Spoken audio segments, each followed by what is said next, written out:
Hello everyone, welcome back to my YouTube channel. आज हम लोग कवर करने वाले हैं TDS on immovable property. Immovable property के केस में हमारा टीडीएस कैसे कटता है। अगर हम इमूवेबल प्रॉपर्टी अपनी जो है ट्रांसफर करते हैं, इमूवेबल प्रॉपर्टी कौन सी, हमें सबको पता है कि एग्रीकल्चर अगर लैंड है हमारा, एग्रीकल्चर एक्टिविटीज होती हैं उसमें और एग्रीकल्चर लैंड वो डिफाइन है, तो उसमें कोई टीडीएस की बात नहीं आती, कोई उसमें इनकम टैक्स की बात ही पहली बात तो नहीं आती है, तो टीडीएस की बात तो दूर तक नहीं आएगी। जहाँ इनकम टैक्स की बात आती है वहीं टीडीएस की बात आएगी। तो अगर हमारी कोई इमूवेबल प्रॉपर्टी हम ट्रांसफर करते हैं, वो इमूवेबल प्रॉपर्टी जो कि एग्रीकल्चर लैंड नहीं है, तो उस पे अगर हमारा जो ट्रांसफर करने पे हमारी जो सेल कंसिडरेशन है, जितने की हम बेच रहे हैं, वो 50 लाख रुपए से या ज्यादा होती है, 50 लाख रुपए या उससे ज्यादा होती है, तो हमें 1% के रेट से टीडीएस डिडक्ट करना पड़ता है। और टीडीएस डिडक्ट करके टीडीएस रिटर्न फाइल करना पड़ता है, जो कि हम 26 क्यूबी फाइल कर, हम जो फाइल करेंगे फॉर्म 141 फाइल करेंगे। अब इसका सेक्शन जो चेंज हमारा हो गया है, सेक्शन 393(1) टेबल 3 हो गई है।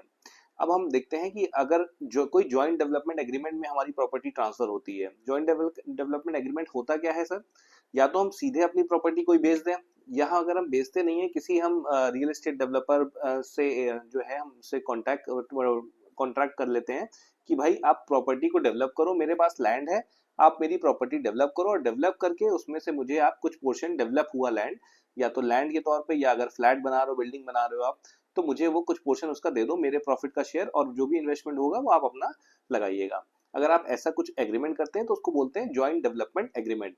तो जॉइंट डेवलपमेंट एग्रीमेंट में अगर आप लैंड ओनर को कुछ भी अमाउंट पे करते हैं, चाहे 1 रुपए कुछ भी पे करें, उसमें कोई लिमिट नहीं है। जैसे अभी हमने ऊपर लिखा था कि मॉनिटरी लिमिट थी 50 लाख रुपए की, थ्रेशोल्ड लिमिट, यहाँ पे कोई थ्रेशोल्ड लिमिट है। अगर आप लैंड ओनर को कुछ भी कंसिडरेशन पे करते हैं, तो उस केस में आपको कंसिडरेशन पे करने पे 10% के रेट से टीडीएस डिडक्ट करना पड़ेगा।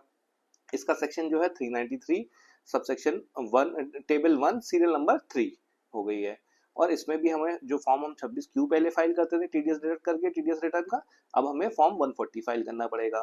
फिर होता है कि अगर हमारी कोई लैंड है, इमूवेबल प्रॉपर्टी है, जो कि कंपल्सरी एक्विजिशन में चली गई है और सरकार से हमें मुआवजा मिला है, अगर हमें मुआवजा कंपनसेशन मिलता है तो उस पर कोई इंटरेस्ट नहीं आता। लेकिन अगर हमने मुआवजा मान लिया हमें मिला 10 लाख रुपए, जो कि हम उससे सेटिस्फाइड नहीं थे, फिर हमने कोर्ट में उसकी पिटीशन डाली कि भाई हमें मुआवजा जो है थोड़ा सा बढ़ के मिलना चाहिए, ये हमारा रेट कम है। तो कई बार उसको गवर्नमेंट एक्सेप्ट करती है, और तो जो हमें इनहेंस कंपेंसेशन मिलती है, इनहेंस कंपेंसेशन जो है हमारी, अगर 5 लाख रुपए से ज्यादा की अमाउंट है तो हमें 10% के रेट से टीडीएस डिडक्ट होगा हमारा। और टीडीएस डिडक्ट हो जाएगा तो हमें टीडीएस रिटर्न अपना फाइल करना पड़ेगा। वो फॉर्म फाइल पहले 26 क्यू फाइल होता था, अब फॉर्म 140 फाइल करना होगा।